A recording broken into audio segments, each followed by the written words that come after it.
This is Congress, Spring 2021. This is the last lecture for our class. I'll be discussing the Dove and Arenberg book, Defending the Filibuster, and then making some concluding thoughts about the nature of Congress at this point in time and in general. After Baker's discussion of the filibuster within the context of the bicameral nature of the Congress and the character of the Senate, there's a certain sense in which Dove and Arenberg's book, the title of which declares its thesis, Defending the Filibuster, is in some ways an afterthought or a more specific version of Baker's points. And I just want to hit the highlights of their book, and then again, as I said, make some concluding thoughts about the course. First of all, one of the things that their book is useful for doing is clearing up a certain amount of misinformation about the history of the filibuster.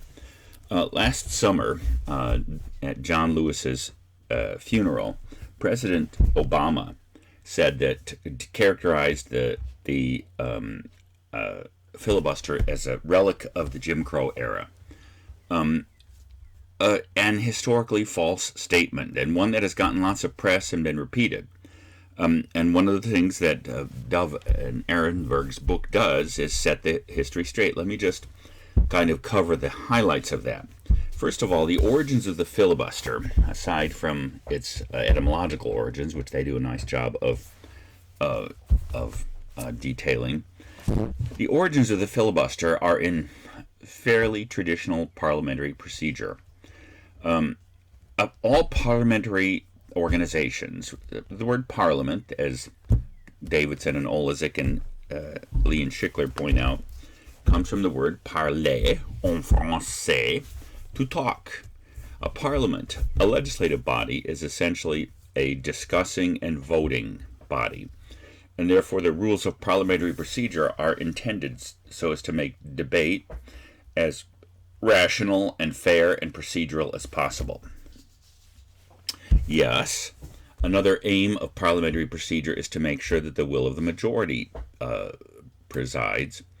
But, as you'll see, and this is where we'll come back to the defense of the filibuster, not any will of any majority, and hence that's why both in parliamentary procedure and in congressional legislation and the Constitution, there are such things as supermajorities, which test the widespread appeal of a majority opinion or faction and its patience by giving certain amount of procedural protections to minorities.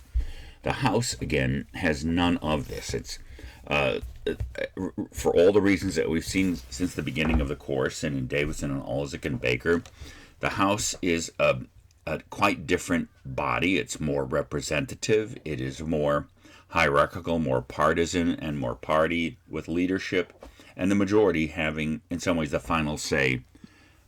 As leadership and majority, even in the Senate, has the final say, but it's under what conditions. And in seeing, following Baker, the great differences between the House and Senate, and we'll see that Dove and Arenberg actually fall upon the same broad kind of defenses of this parliamentary maneuver, and several other ones too that they discuss, such as holds and unlimited amendment, or non-germane amendment, I should say. Here is what the filibuster and closure. The distinction between those two things is sometimes conflated, and Dove and Arenberg do a good job of showing how what's another term for a filibuster would be extended debate. And then closure, of course, is the mechanism for cutting off debate. How is this rooted in parliamentary procedure, and what mechanism? As they discuss, and having been, by the way, I was once on the faculty senate until at this institution, other institutions too, by the way, but then they realized the mistake, and I only served about, 5 terms. So 4 terms, I can't remember. Anyways, I was the parliamentarian. And so I had to master Robert's Rules of Order or basic parliamentary procedure. And if you've ever served in an organization, you know some dynamics of parliamentary procedure. The purpose of which, as I characterized earlier, is rational and procedural debate and the reflective power of the majority. So what procedure in parliamentary procedure is the filibuster rooted in? The presumption in parliamentary procedure is that the job of a parliamentary body, of a legislative body, is to debate and vote, as I said earlier. And therefore, the basic presumption of parliamentary procedure is that debate is good. But obviously, when it comes to practical life, you have to sometimes make a decision, and then endless debate can be problematic. So, taking those two considerations, that in parliamentary procedure debate is considered a good thing, and but yet there are times when you have to end debate and act, being practical politics, the procedure in mind is moving the previous question. Now, one thing about parliamentary procedure is most votes in parliamentary procedure, and this is true of most legislative bodies, require a simple majority, but there are times when you require a supermajority. And I've mentioned several times over the course of this term, and in the Constitution, for instance, the supermajority for convicting someone of an impeachable offense, for expelling a member, for overriding a presidential veto, for proposing constitutional amendments, for ratifying a treaty, all which require 2/3 majorities. And for that matter, to ratify an amendment requires a 3/4 majority, as did the 9 of 13 states in the original Article 7 of the Constitution. So a supermajority is a technique added when you're still bowing to the will of the majority, but you're making the will of majority harder to attain by forcing it into a supermajority.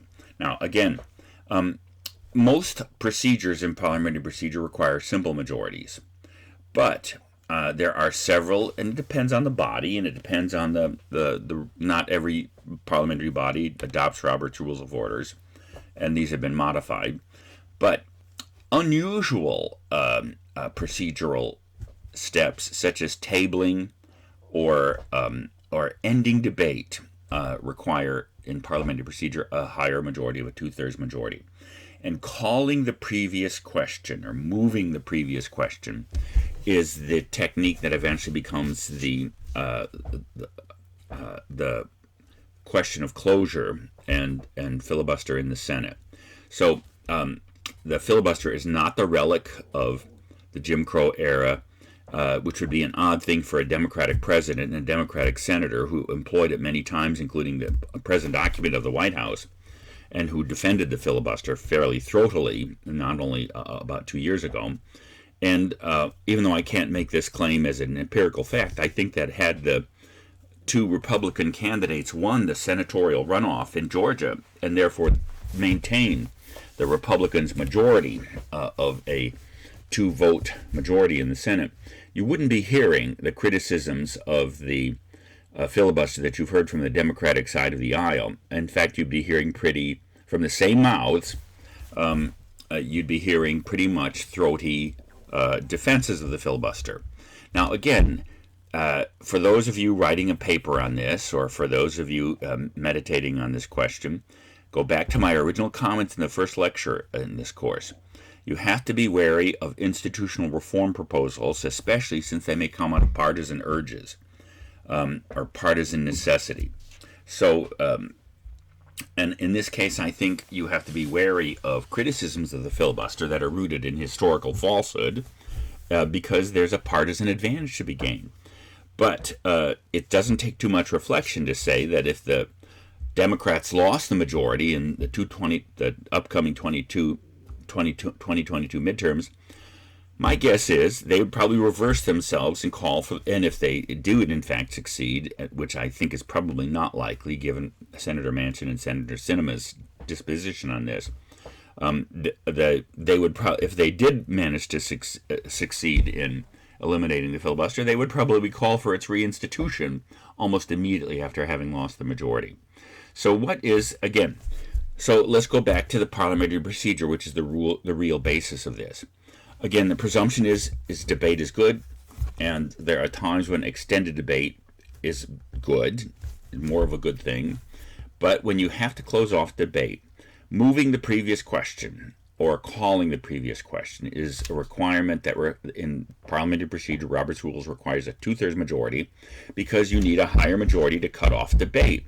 Now, if the sense of the body is that you need to do that, hence it's possible to do that, and that's what eventually becomes closure in the filibuster debate, then you can move the previous question with a 2/3 vote and end debate and bring things to a vote.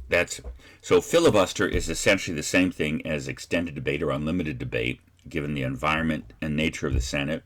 And of course, calling the previous question is eventually what becomes closure, which was originally, when it was introduced in 1917, to end filibustering or extended debate, required a 2/3 vote. It wasn't until 1975 that the threshold for closure was reduced to 3/5. So that's the history of the filibuster, at least to correct some of the distortions that you have heard. And look at Dove and Arenberg's discussion of other aspects that are related to, such as holds and non-germane amendment, because those are the things that make the Senate, as you know from the Baker book, also different. What's their core defense? It has to do with, like Baker's book, the difference of the Senate, the fundamentally different nature of the Senate from the House. And in general, their expression is that it helps to articulate every aspect of the common good when it needs to be articulated. So basically, their defenses come down to, like Baker's, preserving the character of the Senate. Especially and also they discuss the possibility when a minority of senators can represent a majority of the nation, not just of the states. Typically, because when we think about equal representation or one person, one vote in the Senate, we have a tendency to think of those senators that come from small populous states and therefore seem to point to the malapportionment or imbalance of representation in the Senate. But there are times when you could imagine on a certain issue, a minority of senators might represent, for instance, the West Coast states and the East Coast states, in which case you could have a majority of the nation. And yet, consistent with the role of the Senate, and this seems like a reversal of the point we just made, nevertheless, there are times when the interests of the smaller states might be represented by a determined minority or an individual. So, if the states are equal within their federal system, sometimes it's necessary, given the predominance of representation by population in the House, and even the presidency for that matter, you could say you needed some kind of procedural mechanism to enforce the role of the Senate as protecting the role of the smaller states, and as a separation of powers maneuver and of building consensus. Now, this is somewhat ironic because it would seem when you're frustrating the majority, you're actually preventing consensus. But remember, if I may quote from Alexis de Tocqueville's Democracy in America in Volume 1, Part 2, Chapter 1, when he discusses that America really is a democracy. Why? Because he says, when there is a widespread and determined enough majority, its influence becomes irresistible in American politics. And therefore, you could say what Dove and Arenberg, and Baker for that matter, mean by building consensus is it forces a majority to summon its strength and to show its widespread and enduring quality in the face of a determined minority, which then may go on to build consensus. And I think you can see as a practical example of that the whole question of President Biden's infrastructure bill, which has a profoundly different notion of infrastructure, different from the traditional understanding of infrastructure. And unlike the COVID relief bill, which was passed through reconciliation, which is the final budgetary procedure, which only requires a 50% majority, then you can see the potential threat of a filibuster in terms of generating bipartisan consensus on the question of infrastructure. The Republicans have proposed, in essence, about a $500 to an $800 billion infrastructure bill, in response to President Biden's $2.5 trillion and the Democrats' $2.5 trillion. So obviously, they're not. The problem is given the potential threat of a filibuster, and you could only resort to reconciliation a set number of times in the Senate session. that clearly there's going to be some kind of compromise, and the only reason there's going to be a bipartisan compromise is because of the potential threat of a filibuster. So, so something will come out of this process, and it will look more bipartisan, and it will reflect more consensus. I think you could say that particular issue seems to support Dove and Arenberg on their idea that one of the defenses is that it builds consensus. So what are their recommendations? Since, by the way, both of them have a long history in the Senate as a parliamentarian and a historian of the Senate, their recommendations: keep the filibuster, but don't reduce closure to a simple majority, because that is simply just adds one more step and would be redundant. It kind of would appear to keep the filibuster while you're in fact gutting its core provisions. And they have an interesting thing that the reform should last over several sessions to make sure that one session of the Senate doesn't simply reform it for partisan advantage. They think that it might be good to be able to reduce some debate, to eliminate some motions from the filibuster. That's already been underway. Remember that this book was published in 2010, and the filibuster, first by Democrats in 2015 and then by Republicans in 2017, the filibuster was removed from first lower and then Supreme Court judicial appointments. And they actually suggest the same elimination from executive appointments below a certain level, which again, since the Senate has a unique business of ratifying appointments, and in some ways, it sets a different dynamic in place not to have the filibuster available for either judicial or executive appointments. So, given this period of hyper-partisanship, that's their reforms. Now, in a newspaper editorial, Arenberg recently did suggest something like not allowing the legislative filibuster, which is what we're talking about, by the way, not the executive or the appointment filibuster, again, which doesn't exist anymore for judicial appointments, and one could follow their recommendation to lower the applicability of the filibuster to executive debates, executive appointments.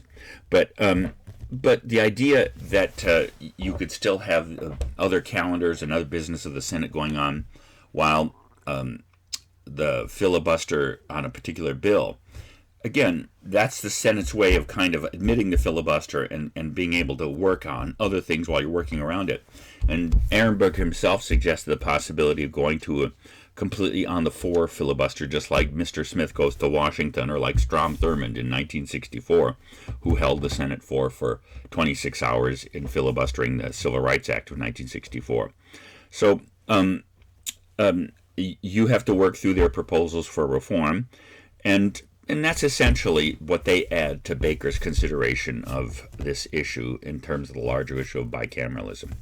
So to conclude this course,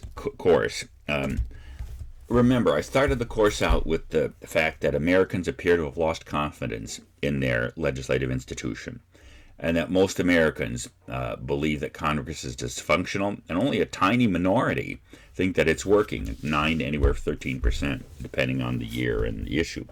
So it seems to me, as I suggested earlier, there are 4 possibilities on this question. Does Congress work, and does Congress need reform? And there are, I think, 4 possible answers. So let me work through those. The first and most radical version is no, it doesn't work, and yes, it needs reform, big reform. And by that I mean almost a new constitution. Many people argue that the dysfunctionality, or what is understood as the dysfunctionality, has to do with the fact of separation of powers, checks and balances. And the argument is modern government requires something more like a parliamentary system for more coherent action. There's no question that the separation of powers and checks and balances, which separate the legislative and executive power and put all of them on different electoral cycles and constituencies, clearly frustrates immediate and swift action on most issues of politics, except in emergency times. So there are those who argue this. Woodrow Wilson argued something like this might be necessary, but I would say this is a minority opinion. And most people affirm the basic soundness of the constitutional system. The second reform position is no, it doesn't work, and yes, it needs reform, and it needs some kind of constitutional reform because the liabilities are built into the way the present occupants of the system enjoy the dysfunctionality and benefit from it. So the argument is there has to be some kind of reform, and the two kind of constitutional amendments that address this kind of necessity of reform but not within the institution are the Balanced Budget Amendment, and for the crisis of the debt, which is going to overwhelm the country in about 20 years, this might seem like a good idea, or term limits for reasons that we examined earlier. In all likelihood, if it were to be a constitutional amendment for a balanced budget, it wouldn't come within the Congress. It would have to activate the other constitutional proposal mechanism where 2/3 of the states in Article 5 of the Constitution call for a convention, because in all likelihood the very necessity of a constitutional amendment to rein in the dysfunctionalities of the present occupants of the institution probably wouldn't come from those occupants of the institution. So again, you can see the rationale for those kinds of proposed amendments, but one caveat is and by the way, those kinds of reforms would be probably freer from partisan intention because they would affect the way both parties operate. But one caution with that is, and this is true of all reform, we'll come back to this, is unintended consequences. A third reform position that it doesn't work, and yes, it needs reform, is what one could call minor reform. And this could have to do with either the external electoral environment of Congress or the internal legislative working environment of Congress. Again, this would require some kind of legislation or procedural reform like the Legislative Reorganization Acts of 1946 to 1970. And in particular, with respect, for instance, the dominance of Congress by special interests, or the tendency of special interest to influence, especially tax legislation. You can say, well, in some ways, those were the unintended consequences of certain reforms in the 1970s, such as campaign finance reform. Again, you might want to go back and look at chapters 3 and 4 of Davidson and Olzik, or the Sunshine legislation that opened up committee, especially markup processes, to the public, but which really made them more visible to lobbyists and special interests. You could argue those reforms, which were well intended, had problematic effects on the campaign finance, for instance. By the way, unquestionably, as we've said several times, forced members of Congress to run their own campaigns, fund their own campaigns, and in the House they're running all the time. They also forced members of Congress to go directly to special interests, rather, because what the unintended consequence of campaign finance reform was to suppress the influence of party in conducting campaigns. So you kind of forced a greater intimacy between special interests in the district and funding, especially for members of the House. And in terms of the legislative environment, it turns out that this well-intended reform of making the internal operations of Congress more visible or scrutinizable by the public, either through television or open hearings, open markup sessions, also made them more visible, scrutinizable, and manipulable by special interests. So you could argue Congress might need some reform there to undo some of the effects of the reforms that it already did. Now, the last position is that yes, it works, and no, it doesn't need reform. This is somewhat grounded in the kind of position of the Robinson article of the Three Faces of Congressional Media, that the dysfunctionality of Congress may be more a media-generated image than the reality of the institution, or that the scrutinizing and greater negativity of the national media has made the institution look more odoriferous, as opposed to local media, which tend to focus on the individual representative or senator and tends to be more favorable. Again, Robinson even suggests that this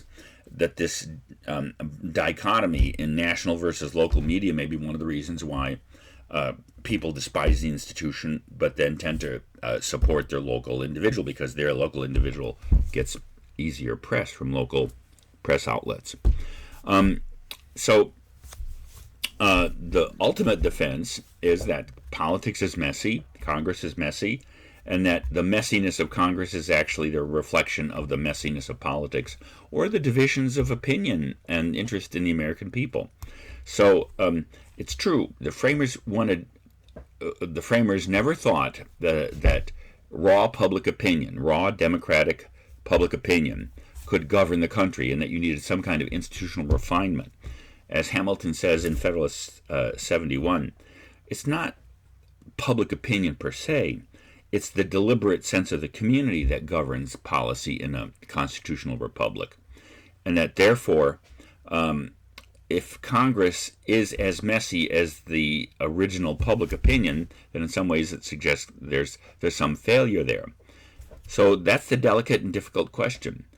Many of you said at the beginning of the class that you didn't consider Congress to be representative, but in looking at the whole issue of representation in a modern mass democracy with over 350 million people, it's clear, if you go back to Madison's reflections on representation, that that the electoral link we have, even in our flawed system, may be as representative as any representative institution in a modern mass democracy is going to be.